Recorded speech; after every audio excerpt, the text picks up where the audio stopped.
শেরপুরে পাহাড়ি ঢলের পানি প্রবেশ করতে শুরু করেছে। পানি কমলেও দুর্ভোগ কমছে না দুর্গত এলাকার মানুষের। বিভিন্ন নদ নদী হয়ে ভাটির দিকে বইছে উজানের পানি। এতে অনাহারে অর্ধাহারে দিন পার করছেন এসব এলাকার মানুষেরা। শেরপুরে এখন পর্যন্ত ৮ জনের মৃত্যুর খবর পাওয়া গেছে। মহারশী নদীর ভাঙা বাঁধ দিয়ে ৩ দিন ধরেই পানি ঢুকছে শেরপুরের লোকালয়ে। স্রোতের তোড়ে বাঁধ সংস্কারের কোনো উপায় নেই। জলমগ্ন হয়ে আছে ৫ উপজেলার ১.৫ লাখেরও বেশি মানুষ। খোলা হয়েছে আশ্রয় কেন্দ্র। দেখা দিয়েছে খাবার এবং বিশুদ্ধ পানির চরম সংকট। এদিকে সেনাবাহিনী, police, fire service, BNP, Jamaat এবং স্বেচ্ছাসেবী সংগঠনের উদ্যোগে বন্যায় আটকে পড়াদের উদ্ধারে অভিযান চললেও পানির প্রবল স্রোত আর পর্যাপ্ত নৌযানের অভাবে ব্যাহত হচ্ছে উদ্ধার কাজ।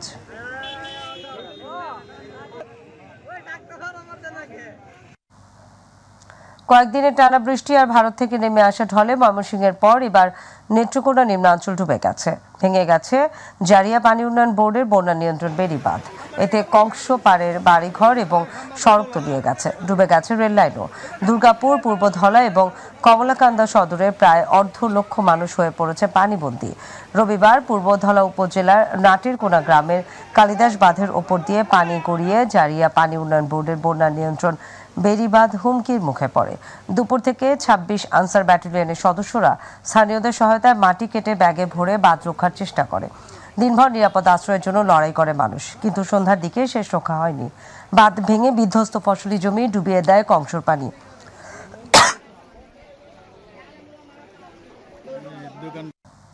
কুষ্টিয়ার কুমারখালী জগন্নাথপুর ইউনিয়ন মহেন্দ্রপুর পশ্চিম পাড়া গ্রামের প্রায় ৩০০ পরিবার ২ মাসের বেশি সময় পানিবন্দী থাকায় দেখা দিয়েছে চর্মরোগ। বসতঘর ডুবে যাওয়ায় অনেকেই প্রায় ২ মাস বাড়ি ছাড়া। খাদ্য সংকটের পাশাপাশি গবাদি পশু নিয়ে পড়েছেন বিপাকে।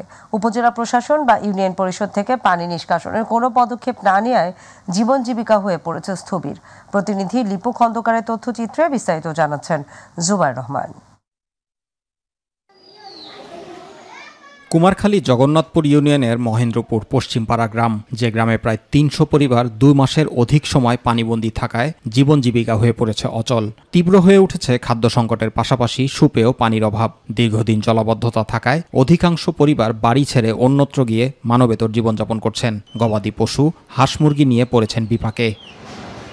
ভুক্তভোগীরা জানান তাদের মানবেতর জীবনযাপনের কথা। এবার পানিতে দেখতে আপনারা দেখতে দেন, আমি দেখতে দেখেন আমার এবার সর্বনাশ হয়ে গেছে। আমি এই দুর্যোগ কিভাবে কাটিয়ে উঠবো? আমরাই কি খাবো আর গরুর কি খাবার দেবো? ধান যদি না হয় তো আমরা কি খাই?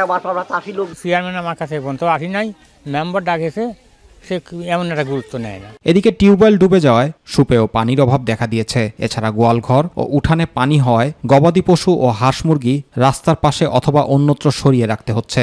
চর্মরোগে আক্রান্ত হচ্ছে অনেকে। নোংরা পানি খইছি, পায় গা হয়ে গেছে, চুলির ভিতরে পানি এক তো রান্না করি, কি কষ্ট রান্না করি আমরা। স্থানীয়রা বলছেন এই এলাকার পানি খালের মাধ্যমে নদীতে চলে যেত, কিন্তু অবৈধভাবে খাল দখল ও স্থাপনা নির্মাণের কারণে সৃষ্টি হচ্ছে দীর্ঘমেয়াদী জলাবদ্ধতা। প্রভাবশালী এরা এই খালটাকে বন্ধ করে দিয়ে বাড়ি করছে এবং পুকুর করছে, মাছ চাষ করে, পানি বেরোনোর মতো কোনো ব্যবস্থা নেই। কালামুল্লার বাড়ি থেকে জোতপাড়া কলম মাছের বাড়ি পর্যন্ত একটা খাল ছিল, আবার ফকিরতলা থেকে গড়াই নদীতে পানি দেওয়ার খাল ছিল। এই দুইটা খালের এপার ওপার বাঁধ নির্মাণ করে প্রভাবশালী লোকেরা বাঁধ নির্মাণ করে এখানে মাছ চাষ করার কারণে পানি আটকে গেছে। পানি নিষ্কাশনের ব্যবস্থা নিতে ইতোমধ্যে জেলা প্রশাসক, জেলা পুলিশ সুপার, পানি উন্নয়ন বোর্ড, উপজেলা নির্বাহী কর্মকর্তা, উপজেলা সহকারী কমিশনার বরাবর আবেদন করা হয়েছে বলেও জানিয়েছেন এলাকাবাসী। Zubair Rahman, My TV news. গোপালগঞ্জে ঋণের ফাঁদে ফেলে সর্বস্ব হাতিয়ে নেওয়ার অভিযোগ উঠেছে এনজিওর বিরুদ্ধে। কিস্তি শোধে দেরি হলে চক্রবৃদ্ধি হারে ঘুরছে ঋণের টাকা। ৫ থেকে ৭% কথা বলে দেয়া ঋণ পরিশোধ করতে হচ্ছে কয়েক গুণ বেশি হারে। এমনকি জামানতে সাদা চেক আর বাড়ির দলিলও জিম্মায় নিয়েছে এনজিও মালিক। প্রতিনিধি আরিফুল হক আরিফের তথ্যচিত্রে আতিকুর রহমান তিতাসের রিপোর্ট। গোপালগঞ্জে আওয়ামী লীগের ক্ষমতার দাপটে এনজিওর নামে সুকৌশলে সাধারণ মানুষের সম্পদ লুট করে নিয়েছে দারিদ্র্য বিমোচন বহুমুখী সমবায় সমিতি লিমিটেড নামে একটি প্রতিষ্ঠান। পরিবারে আর্থিক সচ্ছলতা ফিরিয়ে আনতে গার্মেন্টস শ্রমিক ফরিদুল ইসলাম ২০২০ সালে এনজিওর মালিক আনোয়ার ফকির ও তার ভাই দেলোয়ারের কাছ থেকে ২,৫০,০০০ টাকা ঋণ নেন। অভিযোগ উঠেছে ৩,১৫,০০০ টাকা দেওয়ার পরেও অস্ত্রের মুখে ফরিদুল ও তার স্ত্রীর কাছ থেকে ফাঁকা চেক ও স্ট্যাম্পে স্বাক্ষর নেন এনজিওর মালিক আনোয়ার, দেলোয়ার ও তার লোকজন। ২০,০০০, ৫০,০০০ টাকা দিয়ে ১০ লক্ষ, ২০ লক্ষ এরকম টাকা হাতিয়ে নিছে, তাদের বাড়ি থেকে বের করে দিচ্ছে। এরকম বহুত মানুষ আছে এলাকায়। শুধু ফরিদুল নয়, একই অবস্থা এলাকার আরও 8টি পরিবারের। তাদের অভিযোগ, ক্ষুদ্র ঋণ দিয়ে সুদের চক্রবৃদ্ধি হার বাড়িয়ে সাধারণ মানুষের বসতভিটা দখল করাই দেলোয়ার হোসেনের মূল নেশা। 3 লক্ষ টাকা হয়েছে, কিছুদিন পর আবার এসে কয় যে তোমার 6 লক্ষ টাকা হয়েছে। 4,000 টাকা বাকি ছিল, আমাকে সঞ্চয় এসে কেটে নিলেন। তার 7-8 মাস পর আইসে সে কয় টাকা পাবো বললো, তোমাকে টেনলো মানে সুদ মুদ দিয়ে 1.5 লাখ টাকার কথা কইছে। লাভের যে অংশ থাকে 1 লাখ টাকার, সেই টাকাটাই বাঁচছিল। তো ওই টাকার যখন সুদ চাইছে তখন আমরা দিতে পারিনি, দিতে না পারায় ওই টাকার ওই টাকারে আবার সুদ ধরছে, মানে চক্রবৃদ্ধি করছে। চক্রবৃদ্ধি করে এরকম এরা 5 লাখ 6 লাখ টাকা বানাইছে। বিগত সরকারের আমলে প্রাণনাশের ভয়ে মুখ বন্ধ রাখলেও ভুক্তভোগীরা একে একে মুখ খুলতে শুরু করেছেন। বিচারের দাবিতে বিভিন্ন মন্ত্রণালয়ে লিখিত অভিযোগ জানিয়েছেন তারা। আমার স্ত্রীরে ফোন দিছে, ফোন দিয়ে কয় কি যে তুই দলিল আর পর্চা নিয়ে নিয়ে এটা নিয়ে আয়, নইলে তো স্বামী রে কিন্তু ছাড়বো না, জানতে ছাড়বো না। সার্ভিসটারের কাছে আমাদের কোনো কথা বলতে জানি, আমরা যা বলবো তাই শুনবি। অফিসে এই বইলে নিয়ে গেছে, আমাদের রাস্তা নামাই দিছে, আমরা খুবই অসহায়।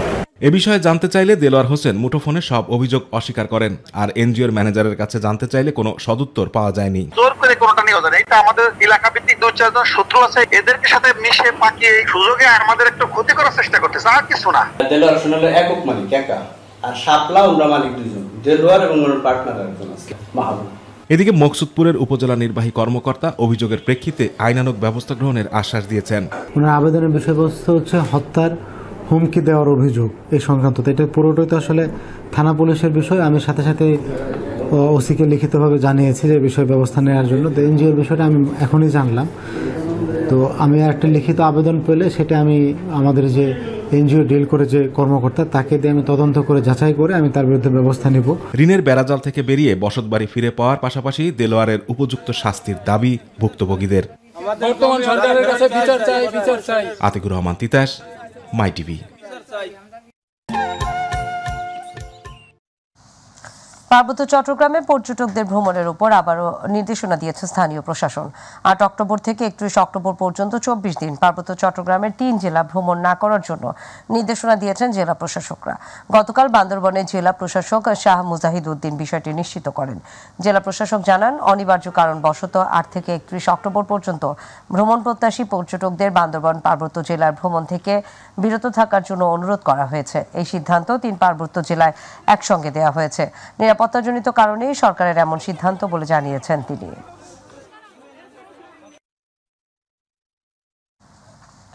মুন্সিগঞ্জ সদর উপজেলার রামপার এলাকায় পাওনা টাকা চাওয়ায় লাঠি দিয়ে পিটিয়ে এবং কিল ঘুষি মেরে আব্দুল করিম ঢালি নামের এক ব্যক্তিকে হত্যা করা হয়েছে।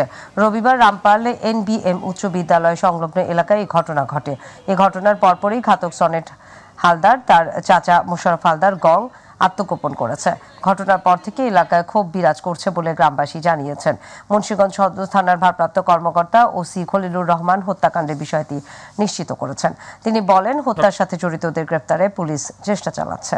হলদার কাছে টাকা পাইতো, তার সাথে কথাবার্তা হচ্ছে স্বাভাবিক, কিন্তু ওই যুবলীগের যে সনেট হাওলাদার সে আইসে আমার বাবার উপরে আতঙ্কিতভাবে হামলা চালায়।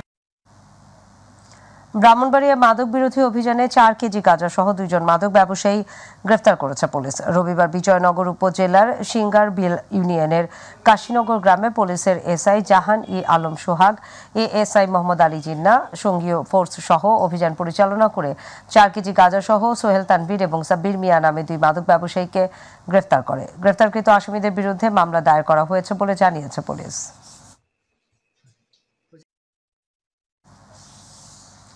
আশুলিয়া বৈষম্য বিরোধী ছাত্র আন্দোলনের সময় প্রকাশ্যে আগ্নেয়াস্ত্র ব্যবহার এবং একাধিক হত্যা মামলার আসামি সাদেক ভুইয়াকে গ্রেফতার করেছে র্যাব 4 CPC 2 সাভার ক্যাম্পের অধিনায়ক মেজর জালিশ মাহমুদ খান এই তথ্য নিশ্চিত করে জানান, রাতে আশুলিয়ার ভাদাইল এলাকায় অভিযান চালিয়ে তাকে গ্রেফতার করা হয়।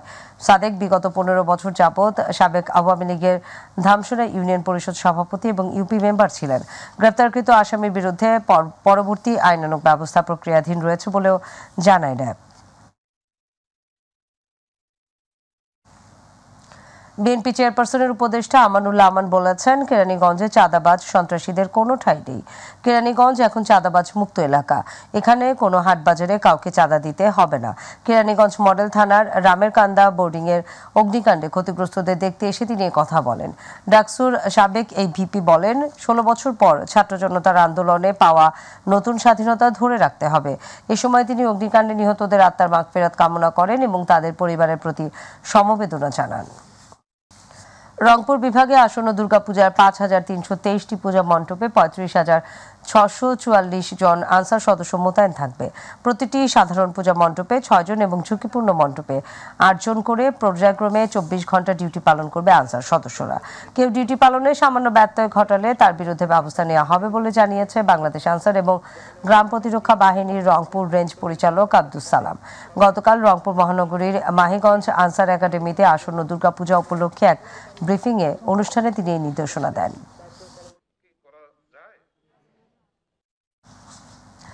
জাতীয় জন্ম এবং মৃত্যু নিবন্ধন দিবস উপলক্ষে কক্সবাজারে জেলা প্রশাসনের উদ্যোগে র্যালি এবং আলোচনা সভা হয়েছে। জেলা প্রশাসকের কার্যালয় চত্বর থেকে র্যালি শেষে অনুষ্ঠিত আলোচনা সভায় প্রধান অতিথি ছিলেন জেলা প্রশাসক মোহাম্মদ সালাউদ্দিন। এ সময় স্থানীয় সরকার বিভাগের উপপরিচালক রুবাইয়া আফরোজের সভাপতিত্বে সভায় সদর উপজেলা নির্বাহী কর্মকর্তা নীলুফা ইয়াসমিন চৌধুরী, সমাজসেবা কার্যালয়ের উপপরিচালক হাসান মাসুদ, জেলা প্রাথমিক শিক্ষা কর্মকর্তা শহীদুল আজম বক্তব্য রাখেন। পরে জন্ম এবং মৃত্যু সনদ বিতরণ ও জেলার শ্রেষ্ঠ জন্ম এবং মৃত্যু নিবন্ধনকারীদের মাঝে সনদ বিতরণ করা হয়। ব্রাহ্মণবাড়িয়ার নবীনগরে উপজেলা প্রশাসনের উদ্যোগে জাতীয় জন্ম এবং মৃত্যু নিবন্ধন দিবস উপলক্ষে আলোচনা সভা এবং বর্ণাঢ্য র্যালি হয়েছে।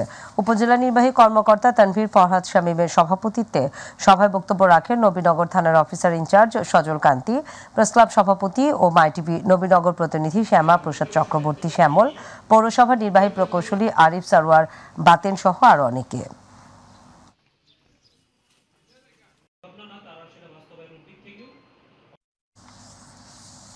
বরিশালের মেহেন্দিগঞ্জে বরিশাল জেলার নবাগত জেলা প্রশাসক মোহাম্মদ দেলোয়ার হোসেনের আগমন পরবর্তী এক মতবিনিময় সভা অনুষ্ঠিত হয়েছে। উপজেলা নির্বাহী কর্মকর্তা মোহাম্মদ নেসার উদ্দিনের সভাপতিত্বে সভায় সহকারী কমিশনার ভূমি রাজীব হোসেন, উপজেলা মৎস্য কর্মকর্তা মোহাম্মদ ইমরান হোসেন, উপজেলা প্রকল্প বাস্তবায়ন কর্মকর্তা মোহাম্মদ মুজাহিদুল ইসলাম সহ উপজেলা প্রশাসনের রাজনৈতিক নেতৃবৃন্দরা উপস্থিত ছিলেন।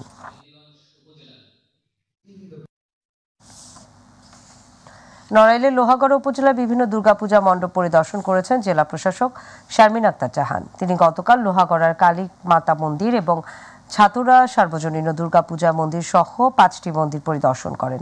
এ সময় অতিরিক্ত জেলা প্রশাসক শাশ্বতী ঝিল, অতিরিক্ত জেলা প্রশাসক আরাফাত হোসেন, অতিরিক্ত জেলা ম্যাজিস্ট্রেট লিঙ্কন বিশ্বাস, উপজেলা নির্বাহী কর্মকর্তা ফাতিমা আজরিন তন্নি, সহকারী কমিশনার মিঠুন মৈত্র উপস্থিত ছিলেন।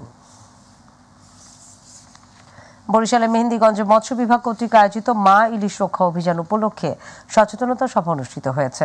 উপজেলা নির্বাহী কর্মকর্তা মোহাম্মদ নেসার উদ্দিনের সভাপতিত্বে আয়োজিত সভায় প্রধান অতিথি ছিলেন বরিশালের নবাগত জেলা প্রশাসক মোহাম্মদ দেলোয়ার হোসেন। সভায় সকল ইউনিয়নের চেয়ারম্যান বৃন্দ, ইউপি সদস্য, আইনশৃঙ্খলা রক্ষাকারী বাহিনী, জেলার নেতৃবৃন্দ এবং সমাজের নানা পেশার মানুষের সাথে মতবিনিময় করেন। পরে প্রধান অতিথি জেলা প্রশাসক এবং জেলা ম্যাজিস্ট্রেট উপস্থিত থেকে জেলাদের মাঝে 22 দিন অভিযান চলাকালীন সময়ে 25 কেজি করে বিশেষ ভিজিএফ চাল বিতরণ কার্যক্রম উদ্বোধন করেন।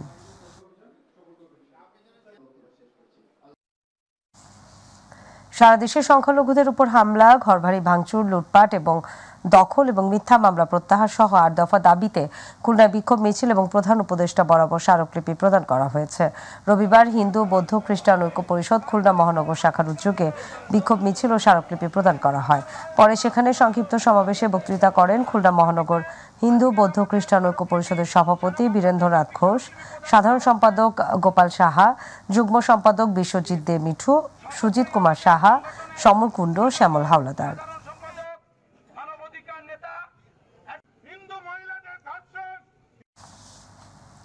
ভারতে মহানবী হযরত মুহাম্মদ সাল্লাল্লাহু আলাইহি ওয়াসাল্লামকে নিয়ে কটূক্তির প্রতিবাদে দিনাজপুরের পার্বতীপুরে বিক্ষোভ কর্মসূচি অনুষ্ঠিত হয়েছে।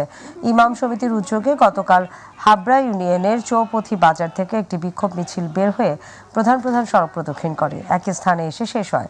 এ সময় ইউনিয়ন ইমাম সমিতির সভাপতি মাওলানা আবু হায়াত, সাধারণ সম্পাদক হাফেজ মেজবাহুল আলম, উপদেষ্টা মাওলানা সাইফুল্লাহ সহ ইউনিয়নের 65 মসজিদের ইমাম, মুসল্লি, 8 মাদ্রাসার শিক্ষার্থী ছাড়াও স্থানীয়রা অংশগ্রহণ করেন।